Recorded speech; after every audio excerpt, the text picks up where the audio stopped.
नमस्कार, बहुत स्वागत है आपका। मैं हूं आपके साथ नेहा दुबे। उत्तर प्रदेश के मुख्यमंत्री योगी आदित्यनाथ ने इंदिरा गांधी प्रतिष्ठान में आयोजित भारतीय जनता पार्टी के सदस्यता अभियान 2024 की कार्यशाला में कार्यकर्ताओं से संवाद किया। इस दौरान उन्होंने कहा कि अयोध्या, गोमती नगर और कन्नौज की घटना ही समाजवादी पार्टी का नवा ब्रांड है। कोलकाता की अराजकता पर चिकित्सक और आधी आबादी आंदोलित है, लेकिन सपा मुखिया दुष्कर्मियों और कोलकाता सरकार के बचाव कर रहे हैं। बता दें आपको कि सपा मुखिया का बेशर्मी से भरा हुआ बयान ही उनकी पार्टी का असली चेहरा है। उन्होंने कार्यकर्ताओं से कहा कि उत्तर प्रदेश में हो रही साजिश को समझने की आवश्यकता है और हर घर तक पहुंचे और परिवार के हर सदस्यों से संवाद बनाए। उनसे कहे कि उपचुनाव में विपक्षी दलों के नेताओं से पूछे कि आखिर 1-1 लाख रुपए के ब्रांड बॉन्ड जो है वो भरवाए गए थे, वो कहां हैं।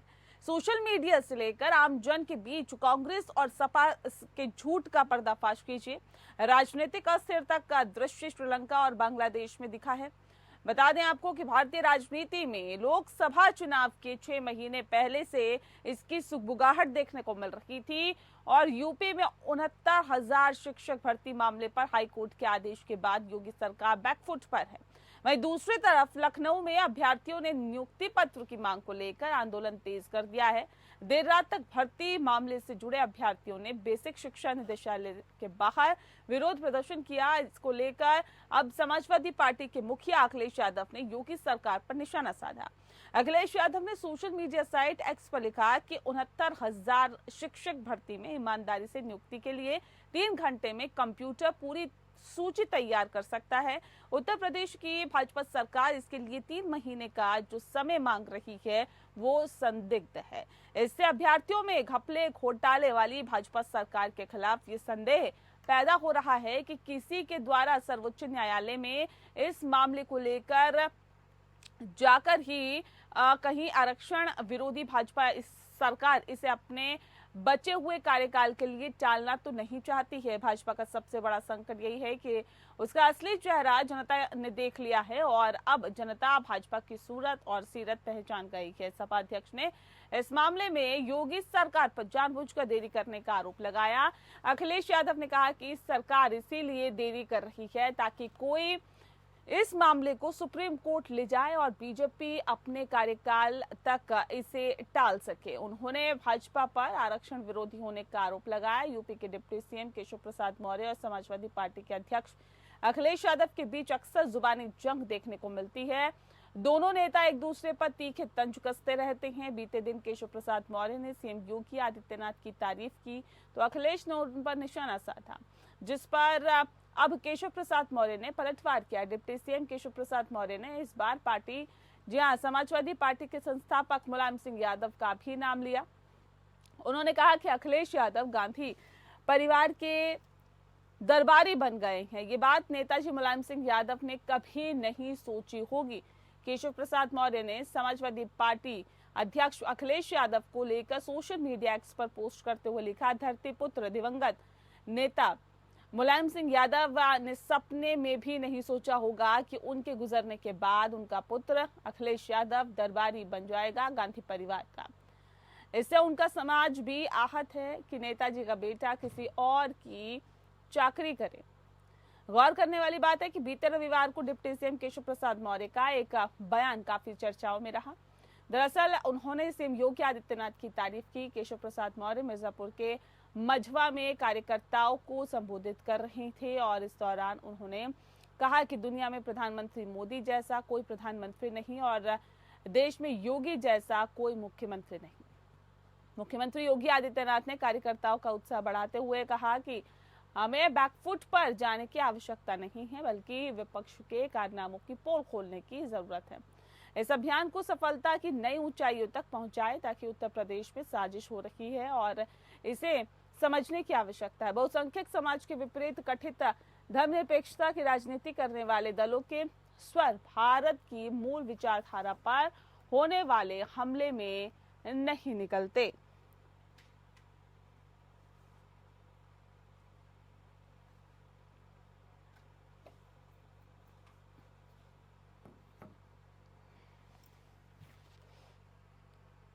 तो आरोप प्रत्यारोप के बीच उपचुनाव से पहले आमने सामने अब दोनों ही राजनीतिक पार्टियां दिखाई दे रही है। चाहे बात समाजवादी पार्टी की कर लें या फिर भारतीय जनता पार्टी की कर लें, आमने सामने दोनों पार्टियां हैं।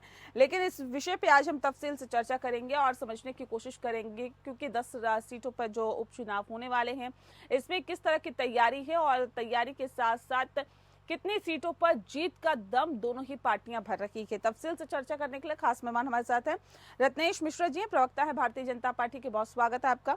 अशोक कुमार तिवारी जी हमारे साथ जुड़ गए हैं, समाजवादी पार्टी के प्रवक्ता हैं। आपका भी बहुत बहुत स्वागत है। इस खास कार्यक्रम की शुरुआत रत्नेश मिश्रा जी आपके साथ ही करते हैं। मुद्दे तो बहुत है सर, लेकिन इस बीच उपचुनाव भी है। उपचुनाव में क्या लगता है कितनी सीटों पर फतह हासिल करेंगे या सारी की सारी सीटों पर फतह हासिल करते हुए क्लीन स्वीप करना चाह रहे हैं? मैं जो आपको और साथी पैनलिस्ट को और देश की जनता को मेरी तरफ से जय श्री राम। मैं भी जैसा देखिए जो हमारे उप मुख्यमंत्री केशव प्रसाद मौर्य जी ने कहा कि अखिलेश यादव जी कांग्रेस की गुलामी और चाकरी से ज्यादा कुछ नहीं कर पा रहे, और अगर उन्होंने उप कहकर तंज कसा माननीय केशव प्रसाद मौर्य जी के ऊपर, तो केशव प्रसाद मौर्य जी हमारी सरकार में पिछड़े वर्ग का नेतृत्व करते हैं और इस बात को चांदी का चम्मच लेकर पैदा हुए ना तो अखिलेश यादव समझ पाएंगे और ना ही उनकी तरह परिवारवाद की उपज अन्य नेता, वो चाहे जो भी हो, चाहे वो तेजस्वी हो, चाहे वो तेज प्रताप हो, चाहे वो राहुल गांधी, क्योंकि उनको सब कुछ बना बनाया हुआ मिला हुआ है। इन्होंने जमीन पर रहकर संघर्ष किया होता, राजनीतिक एक लड़ाई लड़ी होती, तो शायद उनको पता होता कि नेतृत्व करना और प्रतिनिधित्व करना क्या होता है।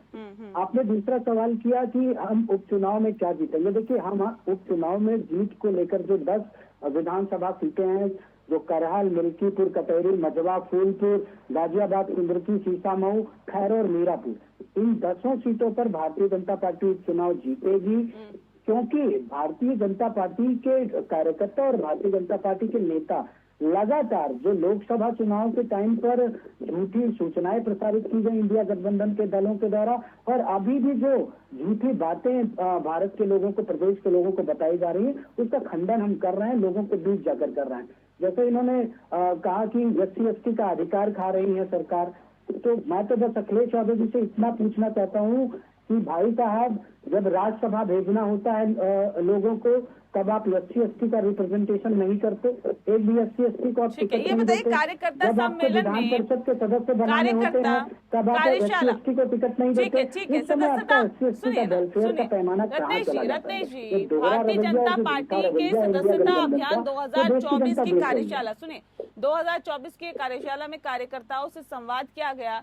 इस दौरान आप लोगों की तरफ से कहा गया कि अयोध्या, गोमती नगर और कन्नौज की घटना ही समाजवादी पार्टी का नवा ब्रांड है। क्यों? देखिए, कहीं ना कहीं जिस प्रकार से समाजवादी पार्टी का रवैया रहा मोहित खान के भदरचा अयोध्या के मामले में, वो कहीं ना कहीं बिल्कुल संशय खड़ा करता है कि मोहित खान इनकी पार्टी का नगर अध्यक्ष रहा और नगर अध्यक्ष के ऊपर ये आरोप लगते हैं रेप के, पुलिस कार्रवाई कर रही है और भारतीय जनता पार्टी के सारे नेता और प्रदेश का मुख्यमंत्री जिस मामले में लगातार निगाह रख रहा है, उस मामले में भाजपा नेता नगर पंचायत अध्यक्ष राशिद खान चले जाते हैं पीड़िता को अस्पताल में धमकी देने। मतलब सोचिए कितना दुस्साहस है इनके नेताओं के प्रति में दिल में कि वो अपराध भी करते हैं और जिस मामले में मुख्यमंत्री इन्वॉल्व है, योगी आदित्यनाथ जी जैसा मुख्यमंत्री, उस मामले में ये पीड़िता को धमकी देने चले जाते हैं। ठीक है, देखिए सीधे समाजवादी पार्टी पे आरोप कोलकाता की अराजकता पर जो डॉक्टर्स और आधी आबादी आंदोलित है, लेकिन समाजवादी पार्टी के मुखिया दुष्कर्मियों और कोलकाता सरकार का बचाव कर रहे हैं। समाजवादी पार्टी के मुखिया का जो बयान आया वो बेशर्मी वाला है। इस तरह के बयान अब भारतीय जनता पार्टी की तरफ से दिए जा रहे हैं। जी देखिए, बयान तो कोई कुछ भी दे दे, उसका अपना विचार है, बयान दे सकता है। सच्चाई ये है कि हमारी पार्टी, हमारे राष्ट्रीय अध्यक्ष माननीय केजरीवाल जी सदैव से वो ऐसे कृत्यों की भर्त्सना करते रहे, कड़ी आलोचना करते रहे, चाहे कलकत्ता में हो, चाहे आपका बदलापुर में हो, चाहे कहीं भी हो, अयोध्या में भी हो। तो ऐसे कृत्य कभी अच्छे नहीं कहे जाएंगे समाज में और इनको हमेशा भर्त्सना की जाएगी, इनकी कड़ी निंदा की जाएगी और जघन्य अपराध होंगे। ऐसे अपराधों को रोकना चाहिए। चूक हो जाती है, चूक हुई है बंगाल में भी और जो है उत्तर प्रदेश में भी। ऐसी घटनाएं जो है नहीं होनी चाहिए, ये कड़ी निंदा की इनकी होनी चाहिए। सच्चाई यह है कि इस समय जो हालत है भारतीय जनता पार्टी का, भारतीय जनता पार्टी बहुत ही ज्यादा बैकफुट पर है। उसके ऊपर अपराध साबित हो गया है आरक्षण को हड़पने का। आरक्षण को हड़पने का चार्ज है भारतीय जनता पार्टी पर, और इसके लिए वो जो है बैकफुट पर है। 2024 के चुनाव का परिणाम भी इसी तरह से आया है। आरक्षण हड़पने की जो साजिश की इन्होंने, उसका बदला पिछड़ों ने लिया, दलितों ने लिया, आदिवासियों ने लिया, बढ़ के बदला लिया।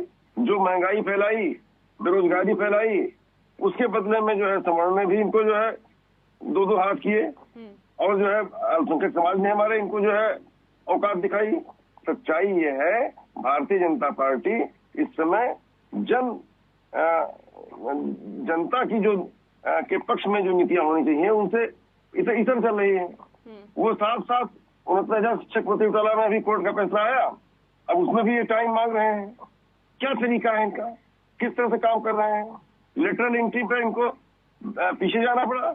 आखिर जो है हमारा समाज जागृत हो गया है। अब हमारे समाज में आरक्षण को लेकर के जन चेतना पूरी तरह से है, और जब जन चेतना होती है तो सरकारों को झुकना पड़ता है। सच्चाई है जो साफ दिखाई दे रहा है। आज भारत बंद है, नहीं कह रहे जन चेतना है या नहीं है उसको छोड़िए, लेकिन अखिलेश यादव का आजकल जो काम है वो बदल गया है। कह रहे चाकरी करते गांधी परिवार की। अरे ये सब कहने से क्या होता है, अपना मुंह खराब करते हैं। वो जो कहता है लौट के उसी पे चला जाता है। हम इस पर कोई टिप्पणी नहीं करते। ऐसे हल्के नेताओं का, केशव प्रसाद मौर्य जैसे हल्के नेताओं का, स्टूल मंत्रियों का, कैसे हल्के नेता कह सकते हैं आप? उत्तर प्रदेश की सियासत में इतना बड़ा कद उनका है। अरे वो चुनाव खुद अपना नहीं जीत पाए, स्टूल मंत्री हैं, स्टूल बैठाए जाते हैं। उनकी क्या उनका मान सम्मान है भाजपा में? भाजपा में कोई मान सम्मान उनका नहीं। जी देखिए, मैं अभी समाजवादी पार्टी के नेता के मैं एक बात का जवाब दूंगा। इन्होंने किस्तों की भर्त्सना तो की, बलात्कार जैसे किस्तों की, लेकिन समाजवादी पार्टी के नेता ने ये नहीं बताया कि इन्होंने अपने नगर पंचायत अध्यक्ष राशिद खान के ऊपर क्या कार्रवाई की, इन्होंने अपने नगर अध्यक्ष मोहित खान के ऊपर क्या कार्रवाई की, और जिस तरह से डिफेंसिव मोड में नवाब सिंह यादव पर नजर आई समाजवादी पार्टी, वो सबने देखा। इन्होंने एक बात की कि SC/ST और OBC का वेलफेयर भारतीय जनता पार्टी नहीं कर रही। मैं चुनौती देता हूं समाजवादी पार्टी के प्रवक्ता को कि यादव परिवार को छोड़कर कोई एक अन्य OBC जाति बता दे जिसका इन्होंने मुख्यमंत्री बनाया हो, उप मुख्यमंत्री बनाया हो, या सेंट्रल में उसको पार्टिसिपेशन दिया हो। मैं ऐसे नाम बता सकता हूँ। हमने दो यादवों को मुख्यमंत्री बनाया, मोहन यादव जी को और बाबूलाल गौर जी को, दोनों लोग यादव हैं। हमने उमा भारती जी को CM बनाया जो OBC है। हमने साव जी को CM बनाया जो OBC है। हमने जुएल ओरेन जी को CM बनाया जो SC है। हमने रघुवर दास जी को CM बनाया जो SC है। हमने रामनाथ कोविंद जी को प्रेसिडेंट बनाया। हमने मुर्मू जी को प्रेसिडेंट बनाया। ये लोग हमारे ऊपर आरोप लगाते हैं। और तीसरी बात, इन्होंने एक बात कही कि माननीय केशव प्रसाद मौर्य जी छोटे नेता, वो तो अपना चुनाव हार गए। फिर तो प्रोफेसर राम गोपाल यादव तो एकदम ही छोटे नेता हैं, क्योंकि आज तक ना तो विधानसभा का चुनाव लड़े, ना लोकसभा का चुनाव लड़े, सीधे राज्यसभा चले जाते हैं, कभी जनता के चुनाव में तो गए ही नहीं। तो दो कौड़ी के नेता है। वो तो स्टूल को छोड़ दीजिए, वो तो एक डंडे लायक नेता नहीं है। उनको तो साइकिल के डंडे पर भी नहीं बैठा देना चाहिए। एक भी चुनाव नहीं जीतता, इतने निकम्मे नेता है प्रोफेसर राम गोपाल यादव। आज तक कभी कोई चुनाव इलेक्शन लड़ाई नहीं उन्होंने। बताइए कितने निकम्मे लोगों को राष्ट्रीय महासचिव बना रखा है समाजवादी पार्टी ने। ठीक है अशोक जी, देखिए सवाल तो ये भी है ना कि इतने छोटे नेता हैं तो उस पर पलटवार भी आपके राष्ट्रीय अध्यक्ष कर रहे हैं। उनके बयानों को इतनी तरजीह, इतनी तवज्जो दी जा रही है कि उस पर पलटवार भी आपके राष्ट्रीय अध्यक्ष कर रहे हैं, कोई छोटे मोटे नेता नहीं। राष्ट्रीय अध्यक्ष जी को तकलीफ होती है, राष्ट्रीय अध्यक्ष जी को दुख होता है कि केशव जी पिछड़े वर्ग से हैं और बेचारे को मान सम्मान नहीं मिल पाता है कहीं पर भी, तो उनको तकलीफ होती है इस बात की। पिछड़े वर्ग के हैं तो उनको छोटा नेता बता देंगे। दर्द रहता। देखिए पिछड़े वर्ग विरोधी मानसिकता समाजवादी पार्टी की दिख रही है कि वो पिछड़े वर्ग के डिप्टी CM को छोटा व्यक्ति बता रहे हैं। यही है समाजवादी पार्टी की वास्तविक मानसिकता। अरे हम नहीं बता रहे हैं, हम तो उनको बहुत बड़ा बता रहे हैं। हमने तो उनको डिप्टी CM बना रखा है। तिवारी जी मैं आपको चुनौती देता हूँ, मुलायम सिंह यादव परिवार को छोड़ दीजिए या लालू यादव परिवार को छोड़ दीजिए, तो कोई ऐसी अन्य ओबीसी जाति बता दीजिए जिसका आपने सीएम बनाया हो, डिप्टी सीएम बनाया हो, गवर्नर बनाया हो, यूएन में मिनिस्टर बनाया हो, कोई एक जाति बना दीजिए, बता दीजिए। 12-14 बड़ी जातियां हैं ओबीसी की। क्या आपने मौर्य को कभी रिप्रेजेंटेशन दिया डिप्टी सीएम और सीएम के तौर पे? क्या आपने कभी वर्मा को रिप्रेजेंटेशन दिया सीएम और डिप्टी सीएम के तौर पे?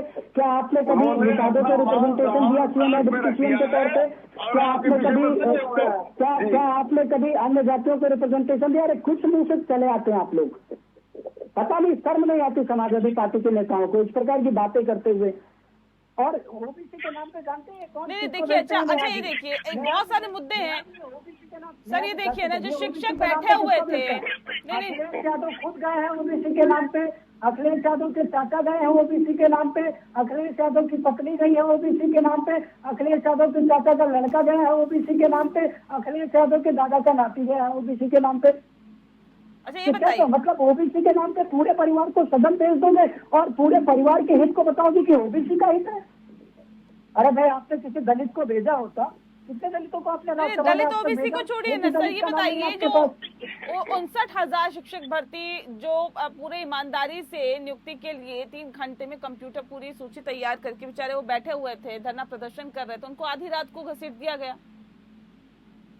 वो कहाँ तक जायज था? ये मुद्दे नहीं है कि सरकार के अगेंस्ट नहीं जाएंगे उपचुनावों में? आपको बिल्कुल अधिकार है, हमारा संविधान आपको धरना प्रदर्शन करने का अधिकार देता है, स्वतंत्रता देता है, लेकिन उस पर भी ये बताया गया है कि आपका अगर वो धरना प्रदर्शन लॉ एंड ऑर्डर के लिए खतरा बनता है, अगर वो कोई ऐसी एक्टिविटी करता है जो कानून व्यवस्था राज्य के लिए खतरा बनता है, तो उसको विभाग में किया जा सकता है। ऐसा क्या किया? अपने लिए आवाज उठाना, अपने आवाज उठाना गलत है क्या? लोकतंत्र में तो इस सभी को अधिकार है। एक चीज बताइए, माननीय हाईकोर्ट के डबल बेंच का निर्णय आया, क्या हमने उस निर्णय को नकारा? हमने कहा उस निर्णय को लागू करने के लिए एक समय सीमा दी, हमने कहा किसी के भी अधिकारों का हनन नहीं होगा। क्या सामान्य वर्ग के बच्चे वो भारत के नागरिक नहीं है? क्या सामान्य वर्ग के बच्चों को यहाँ से कहीं डिपोर्ट कर देना चाहिए? अखिलेश यादव कहना क्या चाहते हैं कि सामान्य वर्ग के बच्चों को नौकरी करने का अधिकार नहीं है? समाजवादी पार्टी का समाजवादी पार्टी खुलकर नहीं, समाजवादी पार्टी खुलकर आए ना, कहे ना कि सामान्य वर्ग के बच्चों को हम नौकरी नहीं करने देंगे। अखिलेश यादव तो कह रहे हैं कि भाजपा आरक्षण विरोधी है। कोर्ट ने निर्णय दिया, उस पर जो भी होगा हमारी सरकार। अखिलेश यादव कह रहे हैं कि भाजपा आरक्षण विरोधी है।